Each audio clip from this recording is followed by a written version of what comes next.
Saturday at Barclays Center? We have yet to see.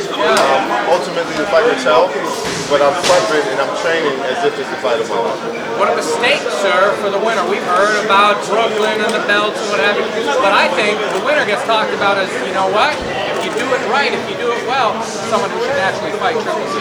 Absolutely. I think not only are we fighting for the bragging rights for Brooklyn, as you said, but we're fighting to claim the top middleweight division. And I feel like the tournament that's kind of going on right now, where all the top middleweights are fighting each other, we're right in the talks of that. We're right in that realm of top middleweight potential. And what edges and attributes does Daniel Jacobs have over Peter Quillin on paper going into this fight? On paper, I believe it's the speed. I believe it's the ring generalship. I believe it's the skill. I mean, I can go on and on, but it's ultimately going in there and proving it. Right. Does it matter? Does it mean anything that you have lost before as a professional and he has not? Yeah, but I think it serves me well that I've taken an L before because I know what defeat feels and I know exactly how to mentally prepare my mind if I need to lose. I'm not saying I'm training for a loss, but when you lost before, you know you don't want to go back to that feeling. I asked him the same thing, and he said the same thing. He said his mama told him or his grandma told him, you know what? Sometimes you got to get your ass kicked a little bit and grow from it. So that's what you believe happened to you. You did get sent to the mat on your last fight against someone who people say isn't a strong puncher now. However, professional boxers, they all have a certain degree of power, and Sergio Mora is no slouch. But to answer people who say, he doesn't have as good of a chin as Peter Quillin, what do we say to those people? You got to hit me. Yeah. You got to hit me. Yeah. And that's as simple as that. This is a sport where you hit and don't get hit. And if anybody can knock you down, obviously, as we've seen in the past. So, but you got to land those shots to be able to knock you down. But every time I've gone down, I've gotten back up. That's a huge thing. That's the biggest thing in life. And last question, prediction please, Saturday night at Barclays Center.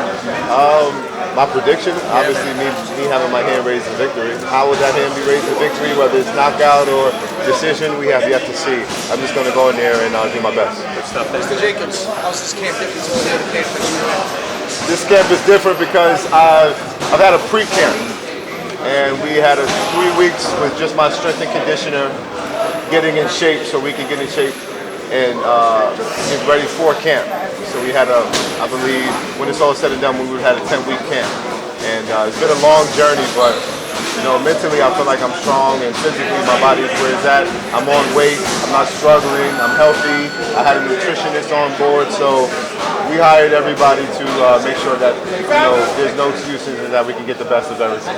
You say hired, 10 weeks of hard work. Who helped you out in sparring for this fight?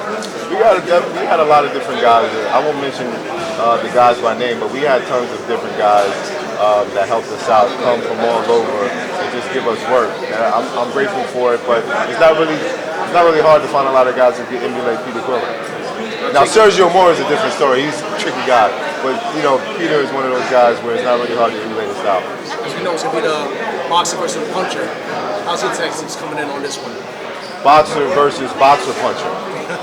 So you have to understand, if I get a guy hurt, I can get a guy out of there as well.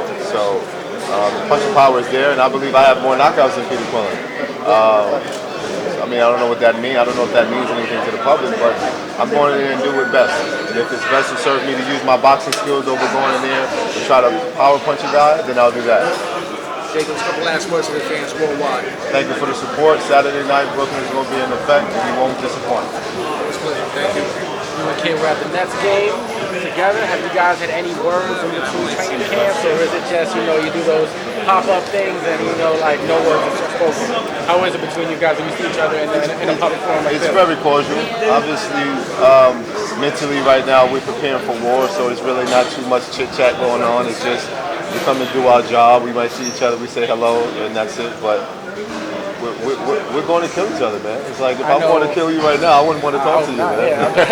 I know Kid got a chance to talk to Floyd at the game. Did you get a chance to get any words from Floyd? No, I left. Once I took care of the media work and calling out the players, I immediately left and went right to the gym. What do you think is going to be the biggest advantage you have over Kid going into the fight? In my opinion, I believe my speed would be the biggest advantage. So you're going to utilize your speed the whole night. What's the biggest threat the kid has to you? His power. His power is his biggest threat to anybody. I mean, what has been his biggest threat his whole career. Is there anything you see in him that he severely lacks that you can expose? What's that? A lot of things. You'll see Saturday night.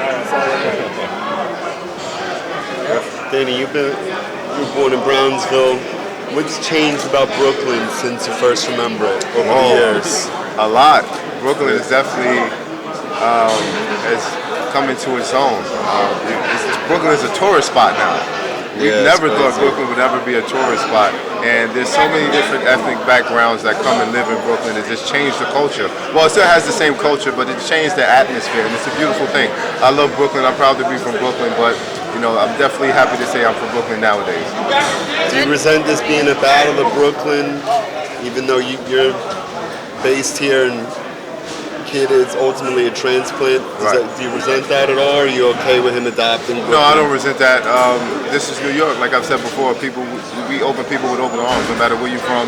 If you come here and live here for long enough, you can able to say that you're a Brooklynite or a New Yorker. Good job. Okay, everybody. Thank you. He's going to